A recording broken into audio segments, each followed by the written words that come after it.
Quel est le secret du bonheur et de l'harmonie dans la vie?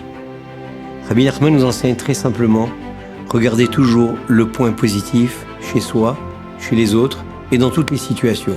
Celui qui a tendance à juger favorablement toutes les situations et de voir la main divine partout, il vivra heureux et en harmonie.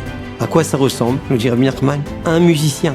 Pour créer la mélodie du bonheur, ça prend d'harmoniser des notes musicales. Parmi les trilliards et des trilliards de sons qui existent dans l'univers, il y a des belles notes. Et quand on va en chercher une après l'autre et on les additionne ensemble, on fait la mélodie du bonheur. C'est la même chose. Pour être heureux et pour être en harmonie avec Akadosh Baruch Hu, avec soi-même, avec les autres, alors il faut aller chercher constamment ces notes. Parmi tous les autres sons qui sont moins harmonieux, aller chercher que ce qui est positif.